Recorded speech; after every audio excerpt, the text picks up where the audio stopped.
L'équipe de secours s'était préparée à trouver deux enfants gelés. Elle ne s'était pas préparée à l'odeur du pain frais.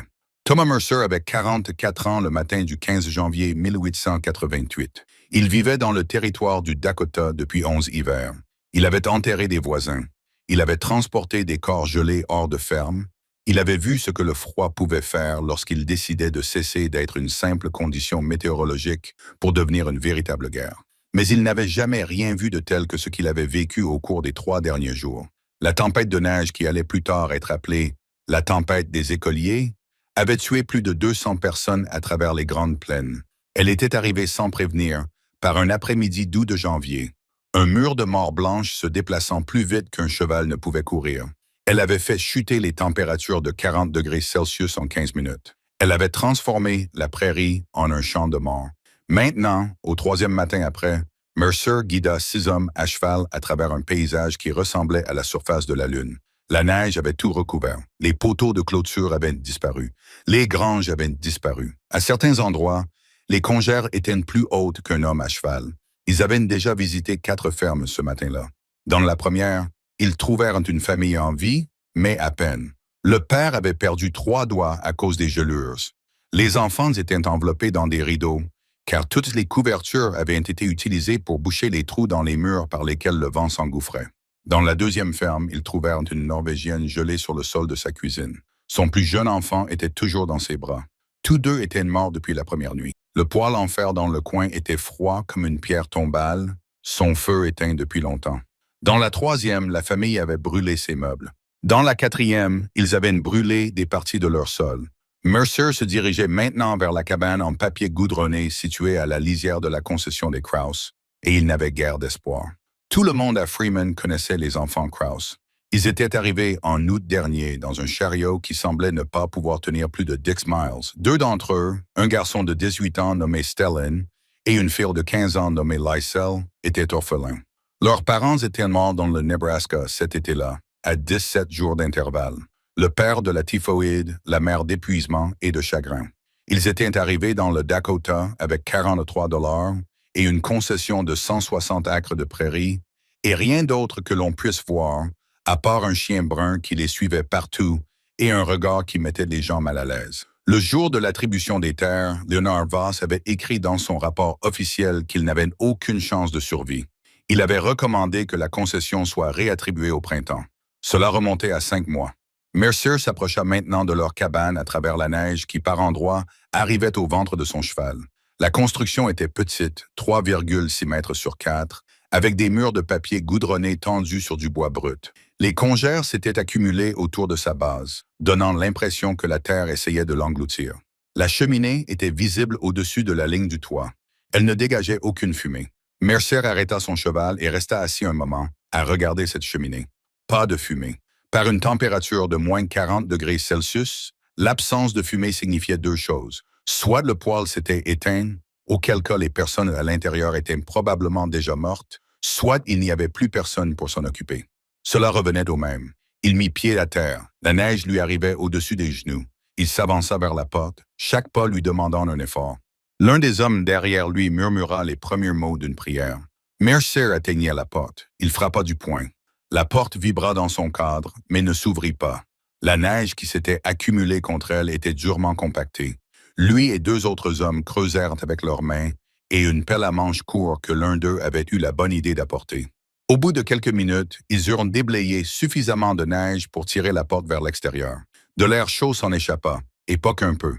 Ce n'était pas la faible chaleur résiduelle d'un feu éteint depuis 1 heure. C'était de l'air chaud, authentique et constant.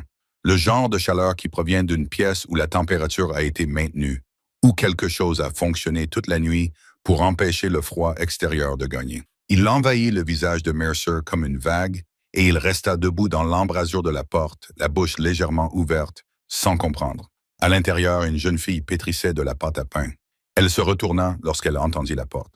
Elle avait 15 ans, les cheveux noirs tirés en arrière, le visage arborant l'expression particulière de quelqu'un qui attendait de la visite, mais sans savoir exactement quand. Elle regarda Mercer et les hommes derrière lui sans surprise, sans crainte, sans rien d'autre qu'une sorte de calme reconnaissance de leur arrivée. Derrière elle, près du mur du fond, un jeune homme était assis et lisait un livre. Il avait 18 ans, était grand et mince, et dégageait une sorte de calme qui suggérait qu'il avait appris très tôt que les mots étaient souvent inutiles auprès de personnes qui avaient déjà décidé de ne pas écouter. Sur le sol, à côté d'une étrange structure blanche au centre de la pièce, un chien brun dormait. Sa queue bougea une fois lorsque l'air froid entra, mais il ne se leva pas. Il était bien là où il était. Il n'avait aucune raison de bouger. Et dans toute la pièce, 7 autres personnes étaient assises ou allongées sur le sol. Mercer reconnut les Whittor, les Callahan, le vieux Ingmar Dahl, le père Brennan. Tous vivants, tous au chaud. 9 personnes dans une cabane de 12 mètres sur 4. 9 personnes qui auraient dû être mortes. Mercer entra. Il dut prendre un moment pour s'adapter. C'était un homme qui se vantait d'être difficile à surprendre, et il était complètement stupéfait. Au centre de la pièce se trouvait la construction la plus inhabituelle qu'il ait jamais vue à l'intérieur d'une maison. Elle était massive, presque à hauteur de poitrine, mesurant environ 1,80 mètres carrés. Construite à partir de ce qui semblait être des briques d'argile faites à la main, blanchies à la chaux à l'extérieur, jusqu'à briller dans la lumière grise provenant de la fenêtre. Elle rayonnait de chaleur, comme un mur de pierre en été qui retient et libère la chaleur du soleil. De manière constante, régulière, sans effort visible. Mercer s'en approcha lentement. Il tendit la main et posa sa paume à plat sur sa surface. Chaude, mais pas brûlante. Chaude comme le sont les êtres vivants. Constante, fiable. Il s'accroupit et appuya sa main contre le sol en terre battue juste à côté. Le sol était chaud, lui aussi. Il pouvait le sentir à travers sa paume. La chaleur montait de la terre battue elle-même. Comme si le sol avait décidé dans cette petite pièce de prendre le parti des gens qui y vivaient. L'un des hommes derrière Mercer, un grand Suédois nommé Ericsson, qui cultivait la terre dans le comté de Turner depuis 8 ans et qui n'avait jamais montré de forte émotion pour quoi que ce soit, passa devant Mercer, se plaça devant la structure en argile et ôta son chapeau. Il le tint contre sa poitrine à 2 mains, comme un homme tient son chapeau à l'église. « Comment? » Il dit, « Prenez un moment ici. » 9 personnes vivaient dans une cabane en papier goudronné, dont le sol restait chaud malgré la pire tempête de neige de l'histoire des États-Unis. 2 orphelins, âgés de 18 et 15 ans, avec 43 $ et 100 par an. Comment est-ce que possible? Réfléchissez à ce que vous auriez fait à leur place. Pensez à ce que vous avez appris de vos propres grands-parents. Puis revenez et je vous raconterai comment cela s'est passé. Pour comprendre comment cela s'est passé, il faut remonter 6 mois en arrière. Il faut remonter au mois d'août 1887, à la chaleur, à la poussière et au chagrin particulier qui accompagnent 2 enfants qui ont enterré leurs 2 parents à 3 semaines d'intervalle et qui continuent d'avancer parce qu'ils ne savent pas comment s'arrêter. Wilhelm Krauss est mort de la fièvre typhoïde dans le Nebraska le 14 juin 1887. Il avait 41 ans. Il avait été fermier dans son pays natal et fermier dans son nouveau pays. Il avait voulu plus que tout au monde posséder une terre et il était mort 17 jours avant de pouvoir fouler le sol qu'il avait revendiqué. Sa femme, Martha, s'assit près de sa tombe jusqu'au coucher du soleil. Puis elle se leva et dit à ses enfants qu'ils partiraient le lendemain matin. 17 jours plus tard, Martha Krauss s'effondra dans la cour d'une gare relais dans l'est du Nebraska. Le médecin qui l'examina déclara que son cœur s'était simplement arrêté. Il n'y avait aucune explication médicale, il n'y en avait pas besoin. Tous ceux qui avaient vu son visage au cours de ces 17 jours savaient exactement pourquoi son cœur s'était arrêté. Il n'avait plus de raison de battre. Stellin et Liesel enterrèrent leur mère à côté d'une église en bois dans une ville dont ils oublieraient le nom en moins d'1 an. Ils restèrent longtemps debout devant la tombe. Ils ne pleurèrent pas. Ils avaient déjà pleuré. Il ne restait plus rien. Finalement, Liesel prit la parole. Elle dit d'aller dans le Dakota. Elle dit de revendiquer la terre. Elle a dit de ne jamais vendre le carnet de notes de leur grand-mère. Stellin a regardé sa sœur. Elle avait 15 ans. Elle était la seule famille qui lui restait au monde. Elle se tenait devant la tombe de leur mère, le menton levé, les mains jointes et une expression sur le visage qu'il avait déjà vue auparavant. C'était de la même expression que leur mère avait eue le lendemain du décès de leur père. L'expression d'une personne qui a déjà pris une décision et qui n'est pas disposée à changer d'avis. Alors nous irons dans le Dakota. Stellin raconta qu'ils arrivèrent à Freeman, dans le Dakota, la première semaine d'août. Ils avaient 43 $. Ils avaient un chariot qui grinçait de telle manière qu'il ne tiendrait probablement pas 1 mois de plus. Ils avaient un chien brun qu'ils avaient trouvé au bord de la route dans le Nebraska, maigre et abandonné, qui les suivait depuis lors. Liesel l'avait appelé Copper en raison de la couleur de son pelage sous certains éclairages. Au fond d'un sac en toile coincé sous le siège du chariot, ils avaient un petit carnet dans lequel leur grand-mère avait écrit en allemand les dimensions et les spécifications d'un type de système de chauffage que les habitants des steppes russes construisaient et perfectionnaient depuis 300 ans. Le carnet était vieux, la couverture en cuir était craquelée, les pages étaient jaunies et molles à force d'avoir été manipulées, mais l'écriture à l'intérieur était précise et claire. C'était celle d'une femme nommée Elsa Brandt, qui avait survécu à 72 hivers dans les steppes ukrainiennes et qui voulait s'assurer que sa petite fille puisse y survivre aussi. La concession elle-même était dotée d'une structure, si l'on peut appeler cela ainsi. Le précédent propriétaire avait abandonné la propriété après un seul hiver, laissant derrière lui une cabane en papier goudronné d'environ 3,6 mètres sur 1,2 mètres. Les murs étaient si fins que la lumière du jour passait à plusieurs endroits. Un poêle en fer fissuré trônait dans un coin, comme s'il était en colère depuis longtemps. Le sol était en terre battue. Une seule fenêtre était recouverte de papier graissé à la place du verre. Le bois le plus proche se trouvait à 65 km. Le charbon le plus proche était disponible au magasin Freeman à un prix qui aurait épuisé leurs fonds restants en environ 6 semaines. Le troisième jour, l'agent foncier est arrivé. Leonard Voss avait 50 ans. Il portait un manteau qui n'avait jamais été sale et se déplaçait dans le monde avec l'assurance de quelqu'un qui n'avait jamais eu à se soucier de rester au chaud.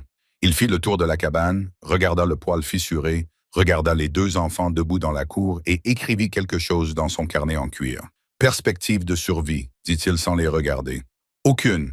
Je recommanderais que cette concession soit réattribuée au printemps. » Ce que les seuls ignoraient, ce qu'elles n'apprendraient que bien plus tard, c'est que Leonard Voss avait ses propres raisons de vouloir les voir échouer. Un éleveur de Sioux Falls s'était déjà renseigné sur cette concession particulière et avait déjà offert à Voss une commission si le terrain devenait disponible. Il avait déjà clairement fait comprendre que 2 enfants orphelins constituaient un obstacle qu'il attendait de Voss qu'il l'aide à éliminer. Voss avait écrit « Perspective de survie », aucune, dans son rapport officiel. Il l'avait écrit comme une prophétie. Il l'avait écrit comme une condamnation à mort rédigée à l'encre bureaucratique. Stellin ne dit rien. Il avait déjà appris à 18 ans que les mots étaient inutiles avec des hommes comme Voss. Mais Liesel s'avança. « Nous serons ici au printemps, dit-elle. Son anglais était soigné, chaque mot placé avec précision.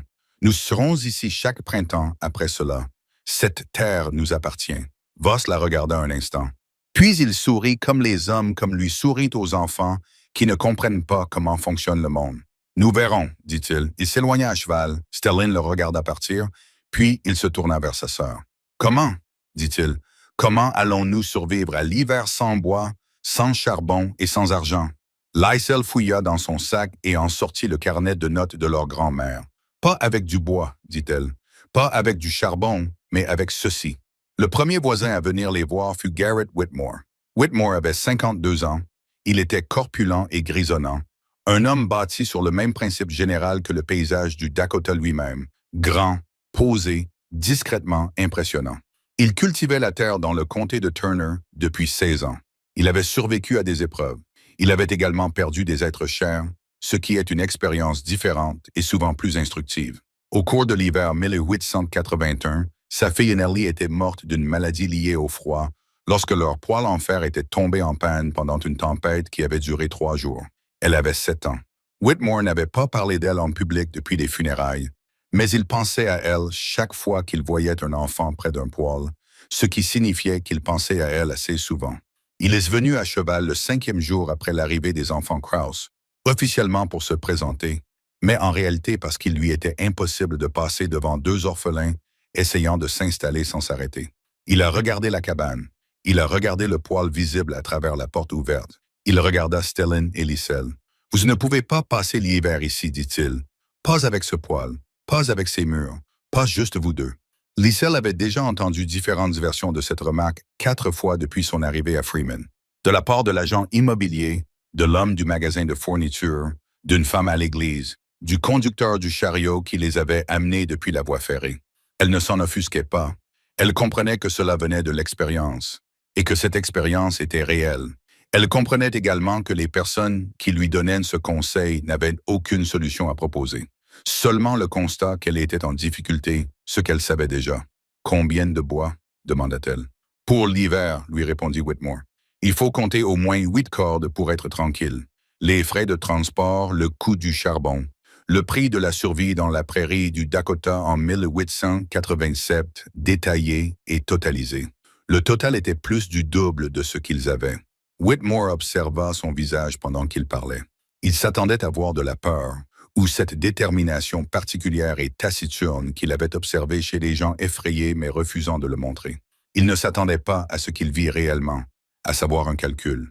Elle faisait des calculs dans sa tête. Elle mesurait quelque chose, et quoi qu'elle mesurât, ce n'était pas la distance qui la séparait de la défaite. « J'ai déjà vu l'hiver vaincu, dit finalement Liesel.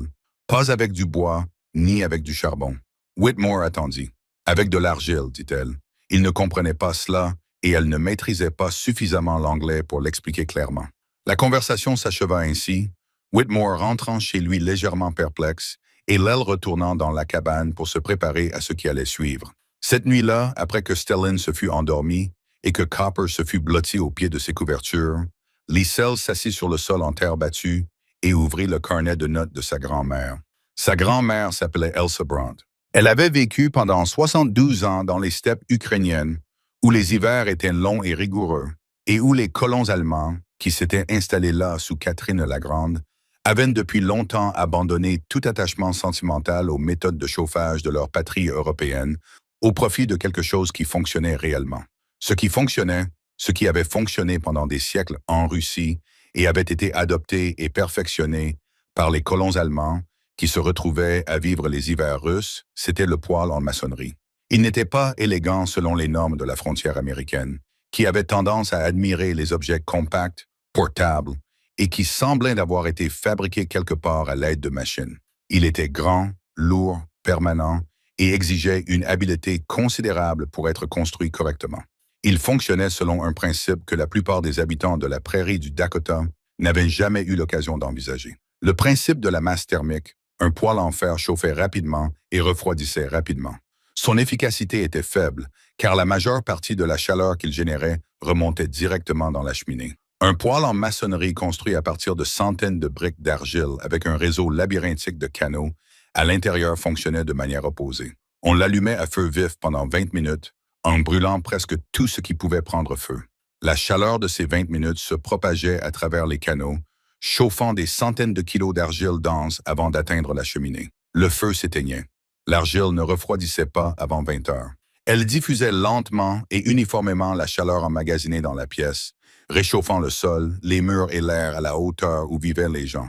Liesel avait aidé sa grand-mère à en construire un lorsqu'elle avait 11 ans, mélangeant de l'argile et de la paille dans la cour de la ferme en Ukraine, un matin d'été, très similaire au matin du Dakota qui touchait maintenant à leur fin. Elle se souvenait du poids de l'argile sur ses mains, de l'odeur particulière de la terre humide et de la paille coupée, sa grand-mère guidant ses doigts pour trouver la bonne consistance du mélange. Pas en mesurant, mais au toucher. Le savoir résidait dans les mains plutôt que dans la tête. C'est ainsi que notre peuple déjoue le froid, avait dit Elsa, en appuyant sa paume sur la surface chaude du poêle terminé. Pas en ayant plus que le froid, mais en étant plus intelligent que lui.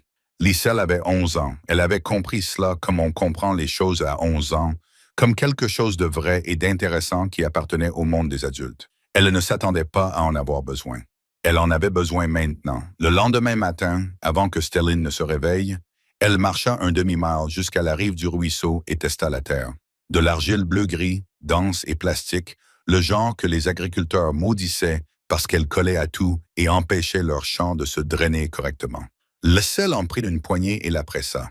Elle la roula, la plia, vérifia qu'elle conservait sa forme. Ce n'était pas exactement la même que celle qu'elle avait utilisée en Ukraine, mais elle s'en rapprochait suffisamment. Arrêtons-nous ici un instant. Une jeune fille de 15 ans, debout au bord d'un ruisseau dans le Dakota, tenant une poignée d'argile. Ses parents sont morts. Elle n'a presque plus d'argent. Tous les adultes qu'elle a rencontrés lui ont dit qu'elle ne survivrait pas. Et elle repense à quelque chose que sa grand-mère lui a enseigné il y a 4 ans sur un autre continent. Pensez aux femmes de votre propre famille, ce qu'elles savaient, ce qu'elles ont essayé de transmettre. Avez-vous conservé une partie de ce savoir ou l'avez-vous perdu en chemin? Le travail commença le lendemain matin. Stellan ne comprenait pas ce que sa sœur proposait. C'était un jeune homme pragmatique. Il croyait aux choses qu'il pouvait voir, toucher et vérifier. Les poêles en fer existaient. On en trouvait dans toutes les maisons. Ils avaient été fabriqués quelque part par des gens qui savaient probablement ce qu'ils faisaient. Les poêles en argile n'existaient que dans le carnet de notes de sa grand-mère et dans la mémoire de sa sœur. Mais il n'avait pas de meilleure idée.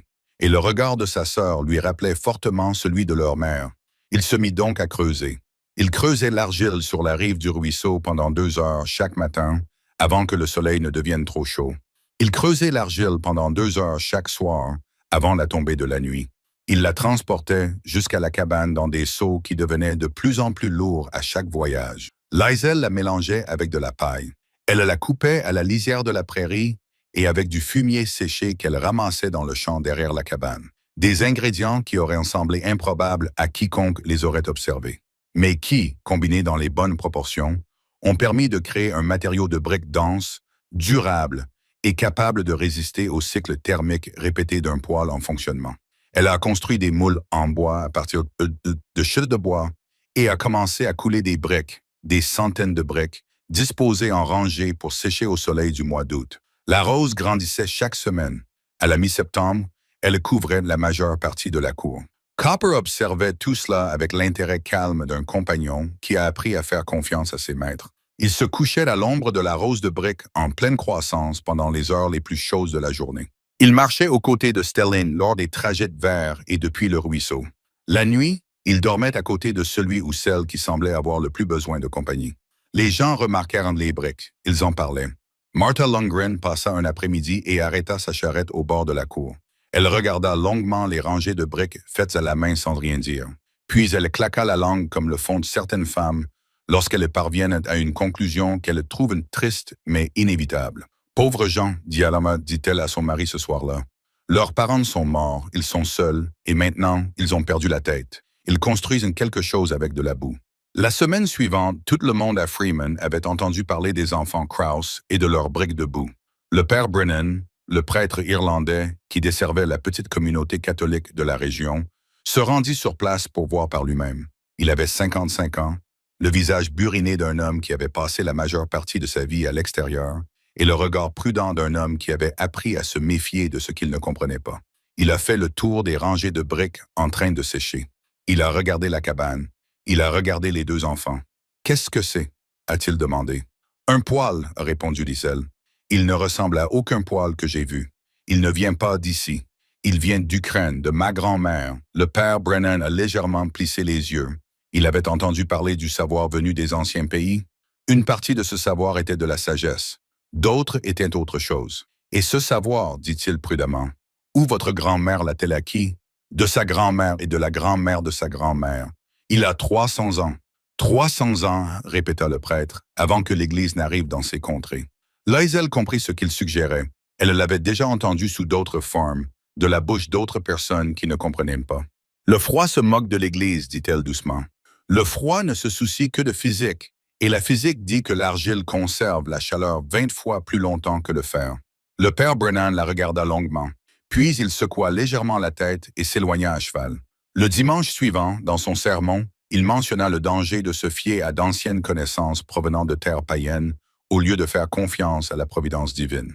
Il ne nomma pas directement les enfants Krause. Il n'en avait pas besoin. Les sceptiques vinrent un par un en septembre et octobre. Tobias Hagen vint avec 2 amis. Il avait 25 ans, était bruyant et sûr de tout. Il regarda la structure à moitié construite au centre de la cabane et éclata de rire. « 5 $, dit-il à ses amis. Je parie 5 $ qu'ils n'arriveront pas à Noël. » Ses amis acceptèrent le pari. Ruth Pitton arrêta son cheval près de la clôture un après-midi de fin octobre. Elle avait 45 ans, était veuve et avait cette expression particulière de ceux qui ont vu suffisamment de morts pour les reconnaître de loin. Elle regarda les ailes. Elle regarda la structure massive qui prenait forme au centre de la cabane. « Si cette chose échoue en janvier, dit-elle, vous mourrez tous les 2 et personne ne pourra vous sauver. » Lisa leva les yeux de la brique qu'elle était en train de poser. « Alors nous ne pouvons pas échouer, dit-elle. » Ruth la fixa longuement, puis s'éloigna sans un mot. Mais quelque chose avait changé dans son regard, une petite prise de conscience qu'elle ne regardait plus des enfants. Elle regardait autre chose, quelque chose qui ne serait pas facile à arrêter. Mais tout le monde n'était pas venu pour se moquer. Une semaine après la visite de Ruth Pitton, un autre type de visiteur arriva. Bridget Callahan avait 19 ans, les cheveux roux et les taches de rousseur typiques des Irlandais, et elle n'avait pas encore fait la paix avec le fils de la prairie. Elle était venue dans le Dakota avec sa mère veuve 2 ans auparavant, et elle avait la curiosité particulière d'une personne qui avait appris très tôt qu'il était plus utile de poser des questions que de supposer des réponses. Elle ne se moqua pas des briques. Elle marcha lentement parmi elles, en touchant quelques-unes ici et là, le front plissé par la réflexion plutôt que par la moquerie. « À quoi servent-elles » demanda-t-elle. Liesel la regarda un instant, réfléchissant. Puis elle le lui expliqua. Bridget écouta sans l'interrompre. Lorsque Liesel eut terminé, elle posa une autre question, puis une autre encore, sur la composition de l'argile, sur la conception du canal, sur la façon dont la chaleur se propageait différemment à travers les matériaux solides et dans l'air. Elle revint le lendemain, puis le surlendemain. Elle aida à transporter les briques. Elle aida à mélanger l'argile. Elle posa d'autres questions. Sterling la remarqua. De la même façon que les jeunes hommes remarquent les jeunes femmes qui n'ont pas peur de se salir les mains. De la même manière que les jeunes hommes remarquent les jeunes femmes qui regardent leur travail avec un intérêt sincère plutôt qu'avec une confusion polie. Il ne lui adressa pas beaucoup la parole. Ce n'était pas un homme qui parlait beaucoup. Mais il commença à synchroniser ses visites au ruisseau afin d'être de retour lorsqu'elle était là. Et Bridget commença à synchroniser ses visites afin d'être là lorsqu'il revenait. Aucun des deux n'en parla. Aucun des deux n'en avait besoin. Le visiteur le plus important est arrivé fin octobre. Il s'appelait Ingmar Dahl. Il avait 72 ans et était norvégien. Il était venu dans le Dakota il y a 30 ans et y était resté parce qu'il ne se sentait nulle part ailleurs chez lui. Il était le plus vieil homme du comté de Turner et le seul à ne pas rire en voyant ce que les enfants de la foule étaient en train de construire. Il resta longtemps debout devant le poêle à moitié construit, les yeux fixés sur la maçonnerie, les ouvertures des canaux, les proportions du foyer. Puis il se tourna vers l'aisselle avec une expression qui n'était ni sceptique ni croyante. C'était de la reconnaissance. « J'en ai vu un comme ça à Bergen », dit-il doucement. « Il y a 50 ans, avant que je vienne en Amérique, un vieil homme l'avait construit. Il l'appelait un poêle russe. » Liesel sentit quelque chose bouger dans sa poitrine pour la première fois depuis le Nebraska. Pour la première fois depuis qu'elle s'était tenue devant la tombe de sa mère. Quelqu'un comprenait. « Ma grand-mère l'appelait aussi comme ça », dit-elle. Elle disait que les Russes l'avaient appris des Ukrainiens. Les Ukrainiens l'avaient appris de ceux qui les avaient précédés. 300 ans de savoir-faire pour survivre. Ingmar Dahl acquiesça lentement. « Si vous le construisez correctement, dit-il, cela fonctionnera. Je l'ai vu fonctionner. » Il la regarda avec ce qui pouvait être du respect, mais vous devez le construire correctement. Les canaux doivent être exactement comme le disent les anciens plans. L'argile doit être mélangée exactement comme votre grand-mère vous l'a appris. Il n'y a pas de place pour l'erreur. Il n'y a pas de place pour l'erreur de toute façon, dit Liesel. Nous n'avons pas d'argent. Nous n'avons pas de bois. Nous n'avons pas de charbon. Soit ça marche, soit nous mourrons. Ingmar la regarda longuement. Vous avez les yeux de votre grand-mère, dit-il finalement. J'ai connu une femme comme ça autrefois. Elle n'a jamais perdu non plus. Il souleva son chapeau et s'éloigna. Une semaine après la visite d'Ingmar Dahl, le dernier visiteur avant l'achèvement du poêle arriva. C'était celui que Liesel s'attendait le moins à voir. Henrik Vogler avait 40 ans. Il était briquetier de métier, un Allemand russe comme les Krauss, originaire d'un village sur la Volga, à moins de 50 mètres de l'endroit où Elsa Brand avait vécu. Il avait entendu parler de cet étrange projet de construction par Martha Lundgren, et contrairement à tous ceux qui avaient entendu cette rumeur, il n'avait pas ri. Il était devenu très silencieux, puis il était parti voir par lui-même. Il resta longtemps debout devant le poêle à moitié construit, les yeux fixés sur la maçonnerie, les ouvertures des canaux, les proportions du foyer. Puis il se tourna vers Liesel. « Où avez-vous trouvé ces plans? » Sa voix était étrange, tendue. « Chez ma grand-mère, Elsa Brandt. » Le visage de Henrik Vogler changea. Quelque chose bougeait derrière ses yeux que Liesel ne parvenait pas tout à fait à déchiffrer. « Je connaissais une Elsa Brandt, » dit-il lentement. « Quand j'étais enfant dans mon pays natal, elle était célèbre dans notre région. Les gens disaient qu'elle avait construit plus de poêles que n'importe quel homme vivant. » Liesel sentit quelque chose bouger dans sa poitrine. C'était ma grand-mère. Henrik Vogler regarda à nouveau le poêle, puis Liesel. « Vous le construisez exactement comme il faut, dit-il. Exactement comme elle l'aurait construit. Je vois ses mains dans ce travail. » Il marqua une pause. « Mais vos briques pourraient être plus dures, plus denses. Je peux vous montrer une technique de cuisson qui leur permettra de durer 50 ans au lieu de 20. » Ce n'était pas une offre d'aide par pitié. C'était une offre de collaboration par respect. Liesel accepta. Pendant les 2 semaines qui suivirent, Heinrich Vogler vint tous les jours. Il apprit à Stellin comment construire un four adéquat. Il montra à Liesel des ajustements à apporter au mélange d'argile que sa grand-mère ne connaissait peut-être pas. Des améliorations qui avaient été développées au cours des décennies qui avaient suivi l'apprentissage du métier par Elsa Brandt. Les briques cuites dans ce four étaient les plus dures que Liesel ait jamais vues. Elles dureraient, comme Heinrich l'avait promis, pendant 50 ans, voire plus. Le poêle fut terminé début novembre. Il trônait au centre de la pièce comme un monument, blanc et solide, plus haut que les épaules de Liesel, dégageant une impression de permanence qui contrastait totalement avec tout le reste de la cabane en papier goudronné qui l'entourait. Liesel avait construit l'intérieur du foyer avec les briques les plus dures, celles que Heinrich les avait aidés à fabriquer. Les canaux à l'intérieur étaient disposés exactement comme le prescrivait le carnet de notes de sa grand-mère. Chaque tour était calculé pour ralentir la chaleur sur son chemin vers la cheminée et la forcer à pénétrer dans l'argile. Le premier feu était petit, une double poignée d'herbe tordue. Il brûla rapidement et intensément, puis s'éteignit en moins de 20 minutes. La pièce était calme après cela. Stellin se tenait près de la porte et observait. Copper était allongé sur le sol, la tête posée sur ses pattes, les yeux rivés sur les deux humains. Bridge se tenait à côté de Stellin, sa main effleurant presque la sienne. Liesel s'approcha du poêle et posa sa paume sur la surface blanchie à la chaux. Chaud. Elle appuya sa main sur le sol juste à côté de la base du poêle. Le sol était chaud. Elle se leva et regarda son frère et sentit quelque chose s'apaiser en elle, quelque chose qui l'avait troublée depuis le Nebraska. Depuis le matin où elle s'était tenue devant la tombe de sa mère et avait compris, avec la clarté que le chagrin apporte parfois, que tout dépendrait désormais entièrement de ce qu'elle pourrait faire de ce qu'elle savait. Elle ne pleura pas, elle n'avait pas pleuré depuis la tombe de sa mère, et elle avait décidé, quelque part entre le Nebraska et le Dakota, que pleurer était une chose à laquelle elle reviendrait plus tard, quand elle aurait le temps, quand il serait suffisamment en sécurité pour qu'elle puisse se permettre de ressentir tout le poids de ce qui s'était passé. Mais elle resta debout, la main posée sur le sol chaud, et sentit quelque chose se libérer dans sa poitrine. Une tension qu'elle portait depuis si longtemps qu'elle avait cessé de la remarquer. Le poêle n'était pas seulement chaud, il était une preuve. La preuve que les connaissances que sa grand-mère lui avait transmises étaient réelles, qu'elles avaient traversé l'océan intact, qu'elles fonctionnaient aussi bien sur l'argile du Dakota que sur celle d'Ukraine, que les choses anciennes ne cessent pas d'être vraies simplement parce qu'on les a emportées loin de chez soi. Garrett Whitmore revint 2 semaines plus tard. Il entra lentement dans la cabane, regarda le poêle terminé et posa sa paume sur la surface chaude. Il la maintint là pendant 10 secondes. « Bon sang », dit-il doucement. Mais même alors, il n'était pas convaincu. « Attendez le vrai froid », dit-il. « Attendez janvier, nous verrons bien. » Il partit sans rien ajouter. 3 jours plus tard, un fagot d'herbe tressée apparut sur le pas de la porte de Crow, le genre de combustible que les familles utilisaient dans la prairie lorsqu'elles n'avaient pas de bois.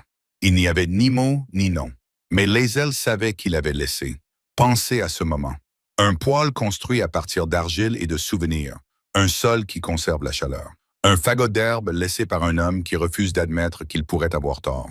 Ce sont là les petites attentions qui existent entre des personnes qui ne sont pas encore amies, mais qui ne sont plus des étrangers. Avez-vous déjà reçu un cadeau comme celui-ci? Quelque chose laissé sans nom? Quelque chose qui en disait plus long que les mots ne pouvaient le faire. Le 12 janvier 1888 a commencé comme un cadeau. C'était le plus cruel dans tout cela. Avec le recul, ce n'était pas la tempête elle-même, ni le froid, ni même les morts qui ont suivi. Le plus cool, c'était le matin. La façon dont il est arrivé, doux et presque chaud. La façon dont il a fait croire aux gens, pendant quelques heures, que le pire était derrière eux. La température est montée au-dessus de 0 pour la première fois en 3 semaines. Un vent venait du sud, doux et humide, apportant avec lui l'odeur particulière de la neige qui commence à fondre. Cette odeur minérale et pure que les habitants de la prairie associaient à la fin des choses plutôt qu'à leur milieu. Les enfants, qui avaient été confinés à l'intérieur pendant la majeure partie du mois de janvier, furent envoyés dehors. Le linge qui était resté gelé sur les cordes à linge pendant des jours fut rentré, doux et presque sec. Les hommes se promenaient entre leurs granges et leurs maisons sans leurs manteaux les plus épais et se disaient que le pire de l'hiver était passé. Liesel regarda par la fenêtre recouverte de papier gras à 7 heures du matin et ressentit la même chose qu'eux tous, un soulagement. Pas le soulagement complet d'un danger totalement écarté. Elle était trop prudente pour cela. mais le soulagement partiel d'un matin qui n'essayait pas de tuer qui que ce soit. Un matin qui ressemblait à une trêve temporaire. Stellan sortit après le petit déjeuner pour réparer une partie de la clôture qui s'était détachée lors de la dernière tempête. Copper le suivit, heureux de sortir de la cabane, courant en cercle dans la neige qui se ramollissait. Loisel resta à l'intérieur pour s'occuper du poêle. Elle ajouta une petite quantité d'herbe dans le foyer, suffisamment pour ramener l'argile à sa température de fonctionnement après le refroidissement nocturne. Le poêle n'avait plus besoin de beaucoup à ce stade. Elle avait appris ses rythmes au cours des 2 derniers mois, de la même manière que l'on apprend les rythmes d'une personne avec laquelle on vit étroitement. Non pas par instruction, mais par une attention quotidienne. Elle savait reconnaître le bruit qu'il faisait lorsqu'il brûlait correctement. Son souffle bas et régulier. Elle savait comment la chaleur se répartissait dans la pièce à différentes heures. Elle savait, d'après la température du sol sous ses pieds nus lorsqu'elle se levait le matin, exactement combien de combustible elle avait utilisé la veille au soir. La voix de Stellan traversait les murs fins. Elle l'entendait parler à Copper. Les aboiements excités du chien en réponse. Elle leva les yeux du poêle. Elle alla à la fenêtre et elle le vit. C'était à l'ouest, d'où venaient toujours les problèmes dans le Dakota, toujours de l'ouest. Et cela ne ressemblait à rien de ce qu'elle avait vu en 5 mois dans la prairie ou en 15 ans de vie, dans des endroits où l'hiver était une affaire sérieuse. Ce n'était pas un nuage, c'était un mur vertical blanc et gris qui s'élevait du sol jusqu'au sommet du ciel visible. Solide et opaque, il se déplaçait vers l'est à une vitesse qui semblait anormale, qui semblait appartenir à quelque chose d'autre que le temps, quelque chose de plus délibéré et intentionnel que le temps. Elle l'observa pendant environ 4 secondes, puis elle franchit la porte. « Stellan », appela-t-elle, « Stellan ». Le vent avait déjà changé de direction, la douce chaleur du sud laissant place à quelque chose de complètement différent. Nord-ouest et violent, sa voix s'éleva dans le vent et fut immédiatement étouffée, pressée vers le sol et dispersée. Stellan se trouvait à 40 mètres, près de la clôture. Il leva les yeux lorsqu'il entendit quelque chose, mais probablement pas son nom. Probablement juste la qualité du son caractère urgent. Il vit le mur, il se mit à courir. Copper courut à ses côtés, les oreilles aplaties, sentant que quelque chose n'allait pas. Le mur les atteignit avant que Stellan n'atteigne la porte. Il n'arriva pas progressivement. Il ne s'annonça pas par un vent croissant et un ciel s'assombrissant, comme le font généralement les tempêtes. Il arriva d'un seul coup. Le mur a simplement atteint l'endroit où il se trouvait et le monde dans lequel il vivait a disparu. La neige tombait horizontalement, non pas en chutant, mais en étant projetée comme si l'air lui-même était devenu un projectile. En moins de 30 secondes, Loisel ne pouvait plus voir la grange. En moins de 60 secondes, elle ne pouvait plus voir son frère. Elle retourna à la porte, non pas pour entrer, mais pour aller chercher la corde. Elle l'avait accrochée là en novembre, enroulée sur un clou à côté du cadre de la porte, après avoir lu l'histoire d'un fermier du Minnesota qui était mort entre sa maison et sa grange pendant un blizzard, désorienté dans le blanc uniforme, marchant dans la mauvaise direction jusqu'à ce qu'il ne puisse plus marcher du tout. Elle avait lu ce récit dans un journal qu'elle avait trouvé sur une étagère de la cabane à son arrivée, et elle y avait réfléchi avec l'attention pratique qu'elle accordait à toutes les informations sur la survie. Elle avait alors acheté 9 mètres de corde au magasin Freeman lors de son prochain voyage. Elle attacha une extrémité à la poignée de la porte. Elle enroula l'autre extrémité 2 fois autour de son poignet et hocha la tête. Puis elle s'enfonça dans le blanc. Elle appela Stellan. Le vent emporta le nom et le détruisit. Elle marcha, le bras libre tendu devant elle, les mains balayant l'air d'avant en arrière, la corde se déroulant derrière elle à mesure qu'elle avançait. 5 pas, 10. Le froid était désormais extraordinaire. Pas le froid des semaines précédentes, quelque chose au-delà. Quelque chose qui ressemblait moins à une température qu'à une intention. 15 pas, 20. Elle entendit quelque chose. Pas une voix. Quelque chose de plus petit qu'une voix. Un son à la limite de l'audible. Le genre de son dont on n'est pas sûr d'avoir entendu jusqu'à ce qu'on se soit déjà tourné vers lui. Elle se tourna vers lui, 7 pas dans cette direction. Sa main balayant l'air trouva quelque chose de solide et de chaud. Copper avait trouvé Stellan le premier. Le chien était collé contre lui, aboyant dans le vent, refusant de partir. Stellan était tombé. Son visage était gris. De la glace se formait sur ses sourcils. Loisel attrapa son bras et le tira. Il se releva en titubant.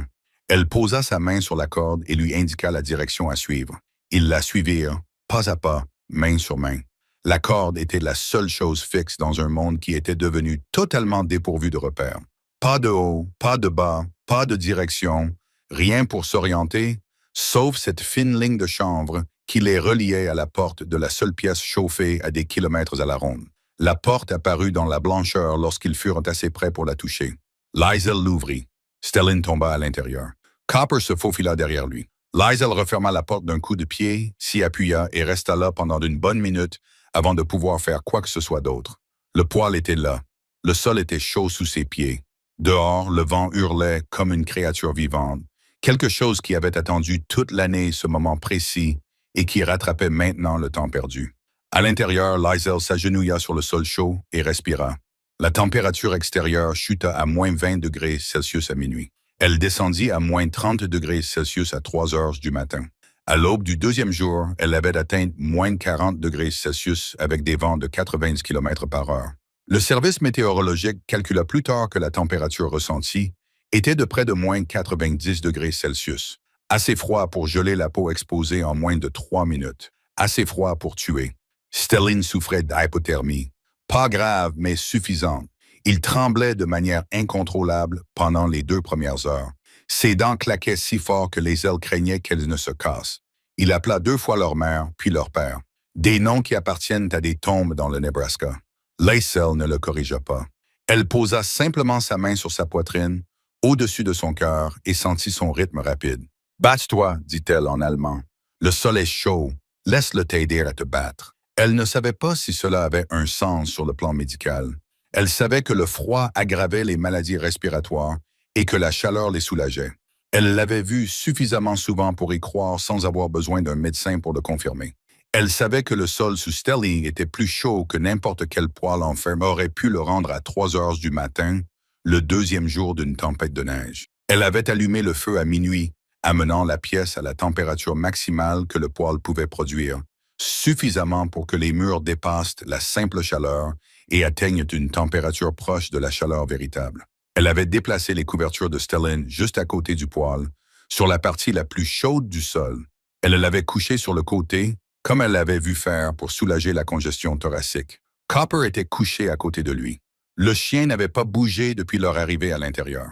Il pressait son corps contre le dos de Stellin, ajoutant sa chaleur à celle du sol, et ne dormait pas. Liesel était assise à côté d'eux et ne dormait pas non plus. La tempête à l'extérieur s'était intensifiée au point de ne plus sembler météorologique. Elle ressemblait plutôt à la prairie, exprimant quelque chose de longtemps réprimé, une rage qui s'était accumulée depuis l'automne et qui était maintenant enfin sans retenue.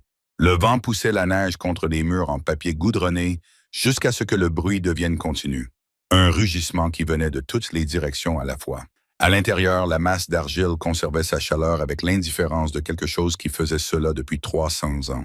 Les poêles en fer du comté de Turner étaient à court de combustible et se refroidissaient. Le poêle de Liesel n'avait plus de combustible à épuiser. Le travail avait déjà été fait. L'argile tenait simplement sa promesse. À 4 heures du matin, Liesel ajouta de l'herbe dans le foyer. À 6 heures, elle en ajouta encore. Chaque fois qu'elle ouvrait le foyer, la flamme était brève et chaude. Puis elle s'éteignait, et l'argile l'absorbait et la retenait. À 8 heures du matin, le deuxième jour, les tremblements de Stellin ont finalement cessé. Il a ouvert les yeux. Il a regardé sa sœur. Il a regardé la paroi blanche du poêle à côté de lui. Il a regardé Copper, qui n'avait pas quitté son chevet depuis 14 heures. « Le sol est chaud », a-t-il dit. « Oui », a répondu Liesel. « Depuis combien de temps la tempête dure-t-elle? » « Depuis hier après-midi. » Il resta silencieux un instant, réfléchissant. Combien de temps le poêle tiendra-t-il? Aussi longtemps que nécessaire. Il la regarda avec une expression qu'elle n'avait jamais vue sur son visage auparavant. Pas depuis leur enfance. Pas depuis que leurs parents étaient tombés malades. C'était de la confiance.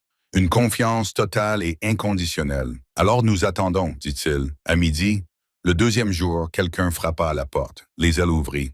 Garrett Whitmore se tenait là, blanc, à peine reconnaissable sous la neige qui le recouvrait de la tête aux pieds. Son visage était gris sous le givre. Ses yeux avaient cette particularité propre à un homme qui a été effrayé au-delà du point de pouvoir feindre le contraire. Liesel le fit entrer. Il s'assit par terre près du poêle sans qu'on le lui demande, tendit les mains vers la chaleur et resta longtemps sans rien dire. Liesel lui apporta de l'eau chaude. De la neige qu'elle avait fait fondre et bouillir, la seule chose qu'elle avait qui pouvait être qualifiée de boisson chaude. Il tint la tasse à 2 mains et fixa le poêle. Puis il lui parla de sa réserve de bois. 12 cordes de bois dur qu'il avait passé l'été à fendre et à empiler. La plus grande quantité de combustible qu'il ait jamais stocké avant l'hiver. Assez, selon tous ses calculs, pour passer même la pire saison du Dakota. Les congères avaient recouvert le tas de bois. Au cours des 6 premières heures de la tempête, il n'était pas partiellement recouvert, mais complètement et totalement enseveli sous 2 mètres de neige et de glace compactée, aussi inaccessible que s'il n'avait jamais existé. Son poêle en fonte était froid depuis 14 heures que la tempête faisait rage. Sa femme, Constance, avait d'abord brûlé les chaises de la cuisine, puis les meubles de la chambre, puis les caisses et les cajots en bois de la grange que Garrett avait traînés à l'intérieur pendant la tempête. Enfin, elle avait brûlé des morceaux de plancher qu'il avait arrachés à l'aide d'un pied de biche pendant que Constance tenait une lampe. Leur fils Ezra, âgé de 15 ans, n'avait pas cessé de trembler depuis la 2e nuit. Les mains de Constance étaient enveloppées dans du tissu. « Ses doigts », dit Garrett, et il s'arrêta. Ce n'était pas un homme qui s'arrêtait au milieu d'une phrase. Ce n'était pas un homme qui s'asseyait par terre chez les autres et fixait les murs. L'homme assis chez Lysel à ce moment-là était un homme qui avait été brisé par quelque chose et qui n'avait pas encore été reconstruit. Et il se trouvait dans la seule pièce chauffée qu'il avait pu atteindre. Lisa le regarda un instant. Elle repensa au mois d'octobre, à la conversation dans son jardin, à la façon dont il avait regardé ces briques faites à la main, avec l'expression d'un homme qui soupçonnait qu'il s'agissait d'une perte de temps. Elle repensa au paquet d'herbes qui était apparu sur son perron sans aucune note, et elle repensa à ce que ce paquet avait coûté à un homme comme lui en termes d'aveu privé qu'il représentait. Elle pensa à sa fille Nellie, qu'elle n'avait jamais rencontrée, dont elle avait vu une fois la tombe au bord du cimetière de Freeman, une petite pierre sur laquelle était gravé un seul nom. Elle ne dit rien de tout cela. Elle jeta un autre fagot d'herbe dans le foyer. « Dites-moi exactement à quelle distance se trouve votre maison, dit-elle, et dites-moi dans quelle direction. » Whitmore la regarda. « Vous ne pouvez pas sortir. »« Je ne vais pas y aller maintenant, dit Lysel, mais quand le vent aura suffisamment faibli, j'irai chercher votre femme et votre fils. Alors dites-moi la direction, lui dit-il. Puis il s'assit et regarda le poêle en argile qui était encore chaud à la fin du 2e jour de la pire tempête de neige de mémoire d'homme, sans rien ajouter. À 16 heures le 2e jour, Lisa partit. Le vent avait faibli, pas cessé, mais suffisamment pour qu'elle puisse voir à 6 mètres au lieu de 2. Elle prit la corde. Elle prit une boussole. Elle prit tous les vêtements chauds qu'elle possédait. Stelline voulait l'accompagner. Elle refusa. « Quelqu'un doit entretenir le feu, dit-elle. Quelqu'un doit garder cette pièce au chaud. C'est toi. » Il la regarda longuement, âgé de 18 ans, l'aîné, celui qui était censé protéger. Mais il comprenait. Parfois, celui qui protège a besoin d'être protégé. « Reviens, dit-il. Je reviendrai. » Elle s'enfonça dans la blancheur. Il lui fallut 45 minutes pour rejoindre la maison des Whitmore. 3 kilomètres à travers des congères qui lui arrivaient parfois jusqu'à la taille. 3 kilomètres de vent qui s'engouffrait dans tous les interstices de ses vêtements. 3 kilomètres de froid si intense que ses cils se collèrent les uns aux autres et qu'elle dut s'arrêter 2 fois pour les dégager avec ses doigts.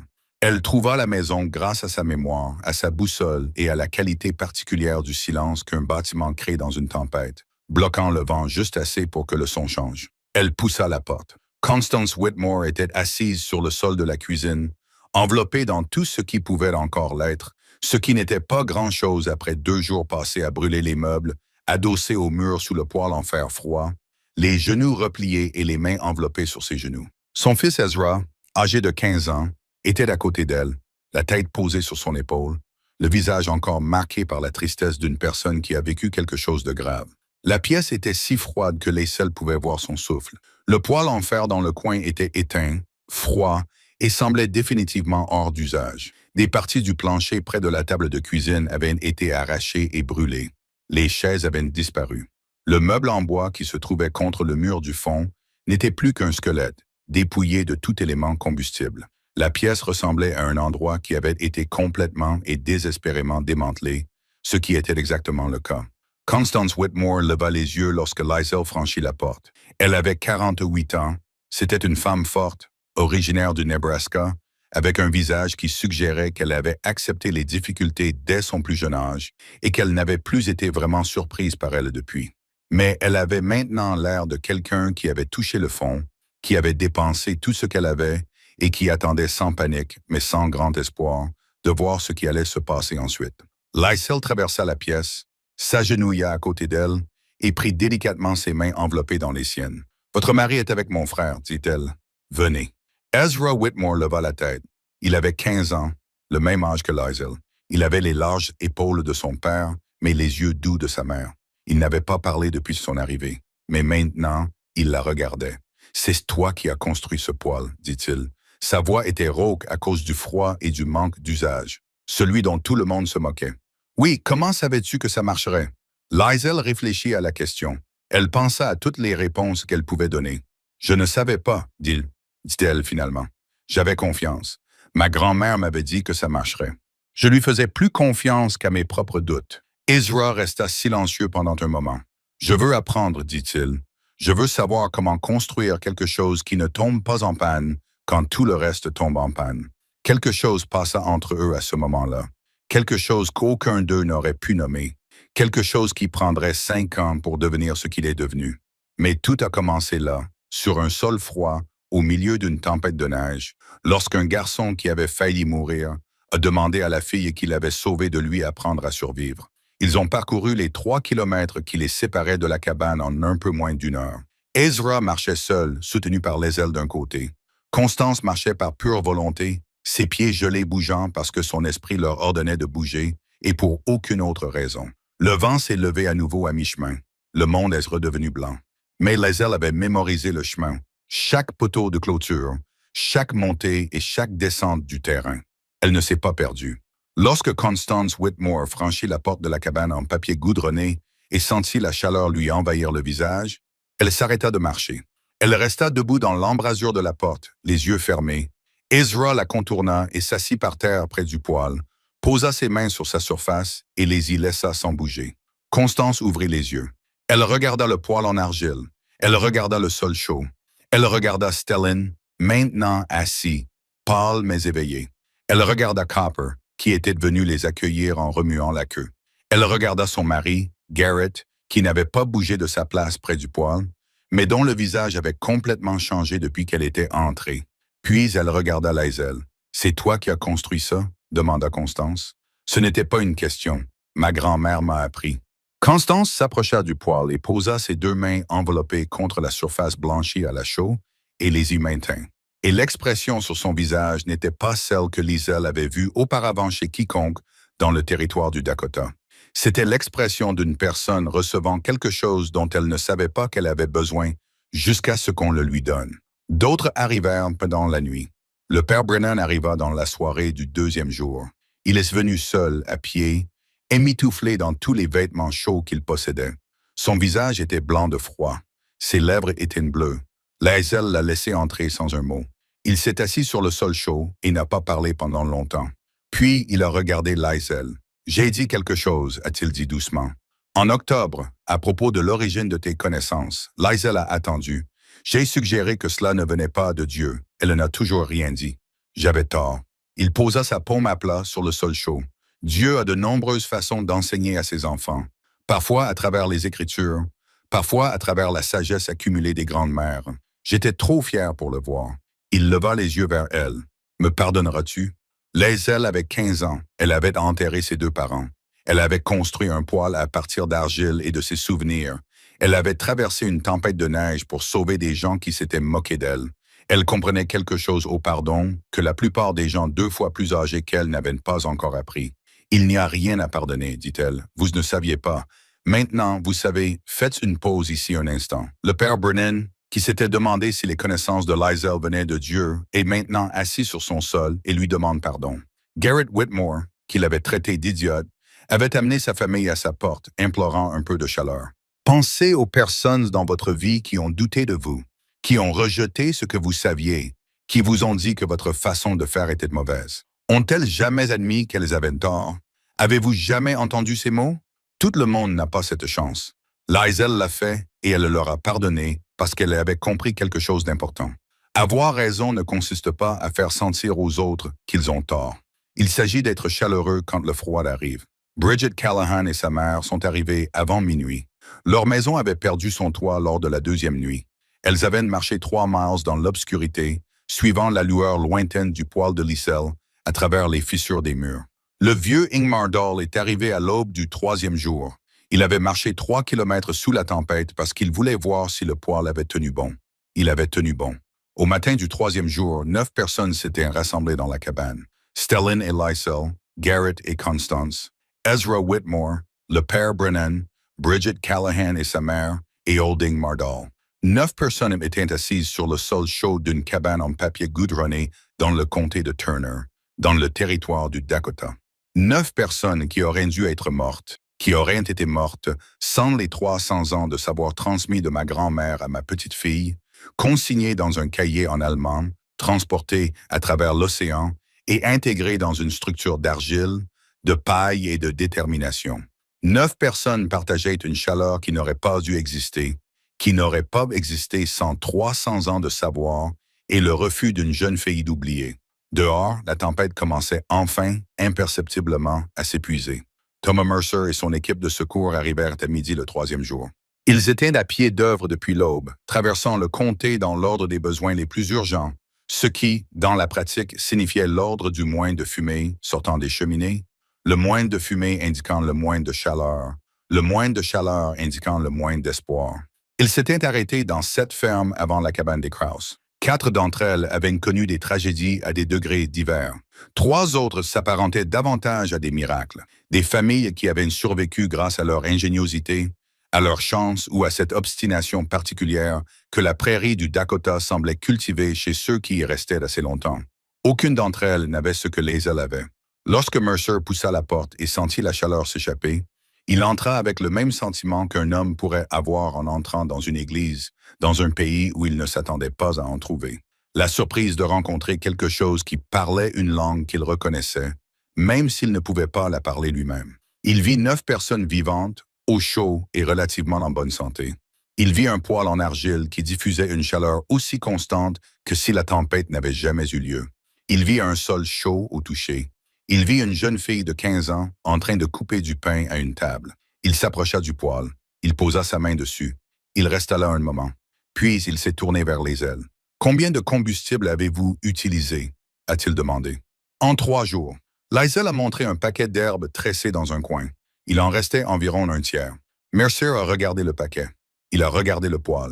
Il a regardé à nouveau le paquet. Il a sorti son carnet et a commencé à écrire. Les jours qui ont suivi la tempête ont été ceux du bilan. Les jours où le coût total de ce qui s'était passé fut calculé et inscrit dans les archives permanentes de l'endroit.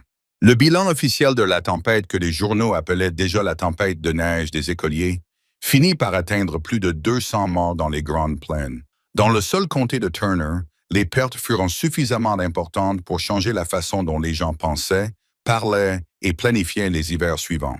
Garrett Whitmore se tenait au centre de la cabane de Liesel le lendemain matin de la fin de la tempête. Il regarda le poêle. Il regarda le sol chaud. Il regarda sa femme dont les doigts avaient été sauvés de l'amputation uniquement parce qu'elle avait passé 15 heures sur ce sol plutôt que dans leur propre maison. Puis il regarda Liesel. « Je vous ai traité d'imbécile, dit-il. Sa voix était rauque, instable. J'ai dit que vous construisiez vos propres tombes. J'ai regardé vos briques et j'ai ri tout seul. Je pensais savoir mieux que vous parce que je vivais ici depuis 16 ans et que vous n'étiez que des enfants. » Il fit une pause. J'avais tort. Nous avions tous tort. Il fit un pas vers elle. Vous avez sauvé ma femme. Vous avez sauvé mon fils. Vous m'avez sauvé. Et je n'ai rien à vous offrir en échange, sauf la vérité. Il posa sa main sur la surface chaude du poêle. Ça marche, dit-il. Ça marche mieux que tout ce que j'ai vu en 16 hivers dans cette prairie. Et vous l'avez construit de vos mains avec les paroles de votre grand-mère et rien d'autre. Mais oui, il la regarda. Je ne douterai plus jamais de vous. Et je passerai le reste de ma vie à raconter aux gens ce que j'ai vu ici. Léonard Voss était venu à la fin du mois de février. L'agent foncier qui, 6 mois plus tôt, avait écrit « aucune chance de survie » dans son carnet. Qui avait recommandé que la concession soit réattribuée. Qui avait souri à Liesel comme si elle était une enfant qui ne comprenait pas comment fonctionnait le monde. Il fit lentement le tour du poêle, tapota une brique du doigt, écrivit quelque chose dans son carnet en cuir, regarda le sol sans se résoudre à le toucher. Regarda. Puis il s'est tenu un instant près de la porte. Il a regardé Liesel avec une expression qu'elle ne lui avait jamais vue auparavant, quelque chose de plus complexe que le rejet officiel et rapide de leurs interactions précédentes. Il avait 50 ans et elle pensait qu'il faisait le calcul que les hommes de 50 ans font parfois. Le calcul de ce qu'ils ont raté et de ce que cela leur a coûté. Il ne s'est pas excusé. Les hommes comme Vos ne faisaient pas dans les excuses. Ils faisaient dans la correction. La correction administrative silencieuse d'un dossier qui avait besoin d'être mis à jour. Amélioration adéquate, dit-il. Réclamation valide. Il mit son chapeau. Il sortit. 2 mots adéquats, valides. Pas les mots qu'elle aurait choisis. Pas la reconnaissance qu'une autre personne, dans d'autres circonstances, aurait pu attendre. Mais des mots qui signifiaient que la terre leur appartenait pour toujours. C'est le moment que je veux que vous gardiez en mémoire. Leonard Voss, qui avait déclaré mort 2 enfants orphelins, se tenait sur le seuil de leur porte et prononçait 2 mots qui changeaient tout. Réclamation valide. Réfléchissez à la signification de ces mots.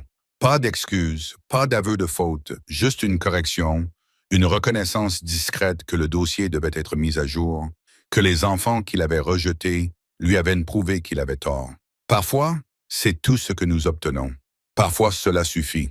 Laïsel n'avait pas besoin de ses excuses. Elle avait besoin de ses terres. Elle avait besoin d'un avenir. Elle avait besoin du droit de rester.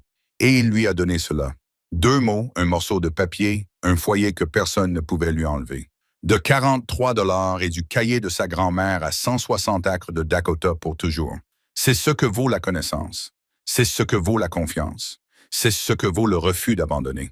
Au printemps, le mouvement était devenu quelque chose qui ne nécessitait plus la participation active de Laïsel pour continuer. Constance Whitmore a construit le premier nouveau poêle en maçonnerie en avril. Laïsel était présente pour la pose des 3 premières rangées. Puis elle a supervisé à distance pendant que Constance terminait le reste elle-même. Cela a fonctionné. Garrett Whitmore se tenait dans la cuisine de sa maison reconstruite, la main posée sur la surface chaude, et resta longtemps sans rien dire, ce qui était sa façon de tout dire. L'une des premières femmes à qui Constance enseigna fut Martha Lundgren, la même Martha Lundgren qui avait claqué la langue et traité les enfants de la corneille de fous, qui avait répandu la rumeur qui avait fait rire la moitié du comté à leur sujet. Elle se présenta à la porte de Laïsel en mars 1888. Elle resta longtemps sur le pas de la porte avant de frapper. Lorsque Laïsel ouvrit la porte, Martha ne parla pas tout de suite. « J'ai dit des choses, finit-elle par dire, à propos de vous, de votre frère, de ce que vous construisiez. » Laïsel attendit. « J'avais tort. » La voix de Martha se brisa. « J'avais tort sur tout. Et je suis désolé. » Elle regarda le sol. « Ma belle-sœur est morte dans la tempête de neige, dans une maison dont le poêle en fer s'était refroidi dès la 2e nuit. Elle est morte à 12 mètres d'un tas de bois qu'elle ne pouvait pas atteindre. » Elle leva les yeux. « Apprends-moi, s'il te plaît, pour que plus jamais aucun de mes proches ne meure ainsi. » Laïsel s'écarta et la laissa entrer. À l'été, Martha Lundgren était devenue la plus fervente défenseuse des poêles en maçonnerie dans le comté de Turner. Elle en parlait à tous ceux qui voulaient bien l'écouter. Elle a amené les sceptiques voir le poêle de Laïsel de leurs propres yeux. Elle a organisé des groupes de travail pour aider les familles qui ne pouvaient pas construire seules. La femme qui avait répandu des rumeurs sur la folie diffusait désormais des connaissances sur la survie. Laïsel pensait que c'était une sorte de rédemption pour eux deux.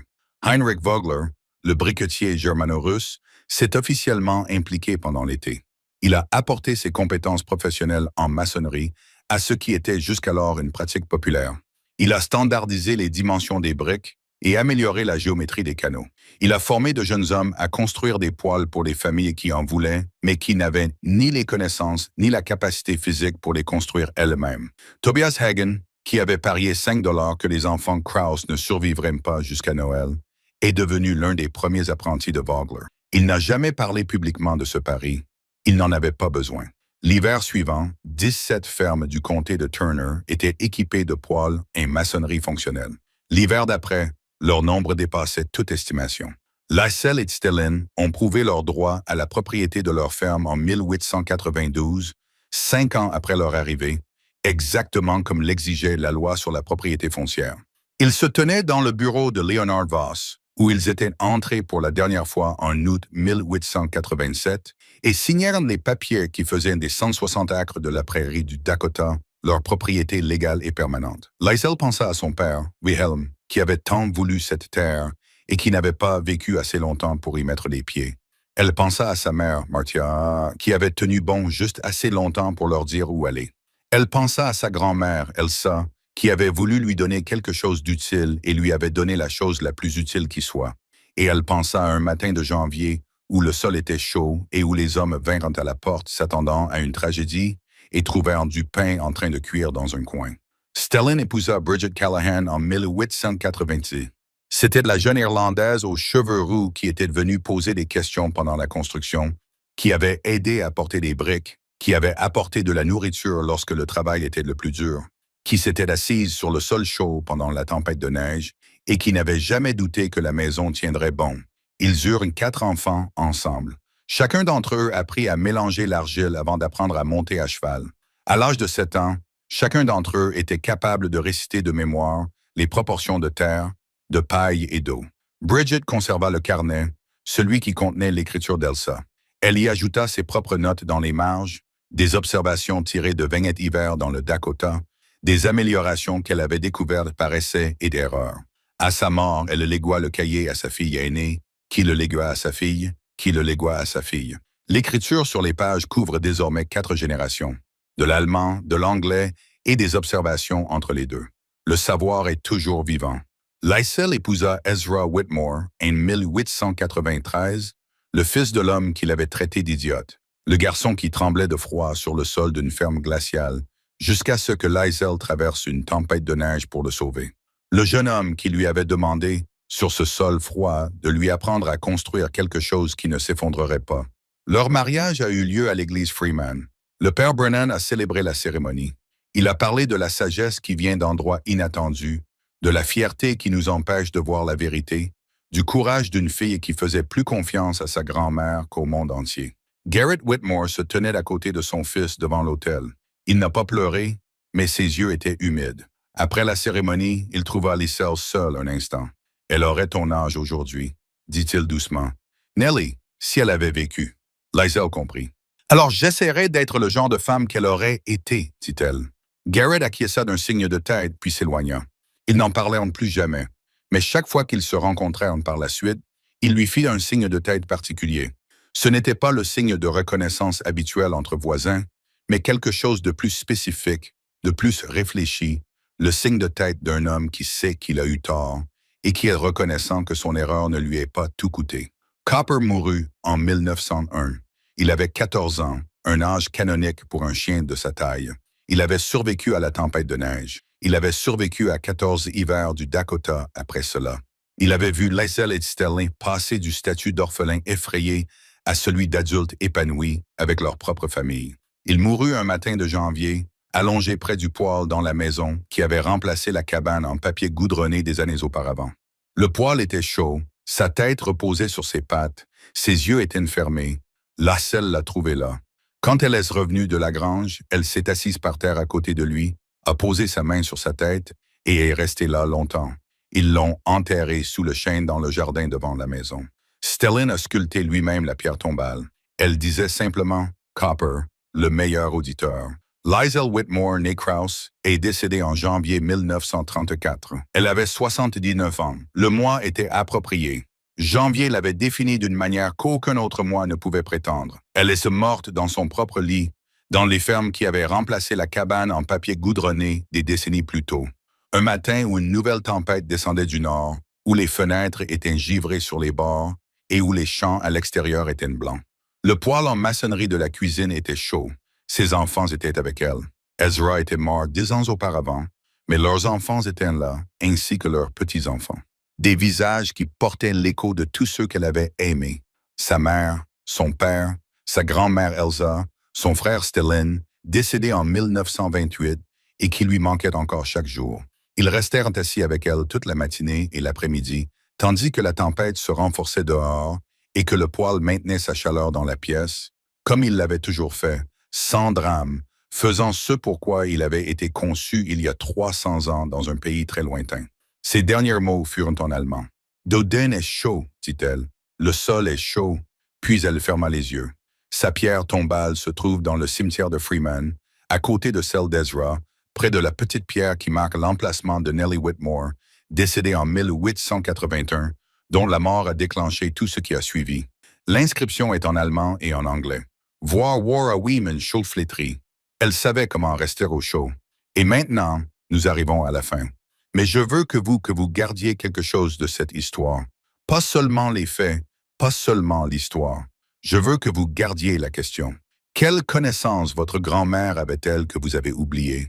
Qu'est-ce que votre mère a essayé de vous enseigner que vous avez rejeté comme étant démodé? Quelle sagesse se trouve dans un cahier quelque part ou dans un souvenir auquel vous n'avez pas pensé depuis des années, attendant le moment où vous en aurez besoin? Liesl Krauss avait 15 ans lorsqu'elle a construit le poêle qui lui a sauvé la vie, ainsi que celle de 8 autres personnes. Elle l'a construit à partir d'argile, en se souvenant et avec la certitude absolue que sa grand-mère ne lui avait pas menti. Cette certitude venait de la confiance, de la connaissance que les femmes qui l'avaient précédée avaient été confrontées aux mêmes problèmes et avaient trouvé des solutions efficaces, de la compréhension que la sagesse n'a pas de date d'expiration, que la vérité ne devient pas moins vraie parce que le temps a passé. Le sol de la cabane en bois de Liesl est resté chaud pendant 3 jours à une température de moins 40 degrés Celsius, pendant la pire tempête de neige de l'histoire des États-Unis, qui a causé la mort de 200 personnes dans les Grandes Plaines. Il est resté chaud parce qu'une femme en Ukraine avait découvert 300 ans auparavant que l'argile conservait la chaleur plus longtemps que le fer, parce qu'elle l'avait noté et parce que sa petite fille l'avait écouté. C'est cela, l'héritage. C'est cela qui survit. Pas les monuments, pas les bâtiments, pas la richesse. Le savoir transmis de main en main, de génération en génération, de grand-mère à petite fille. Le sol est chaud. Il a toujours été chaud. Et il restera chaud tant que nous nous souviendrons comment le construire. Le N.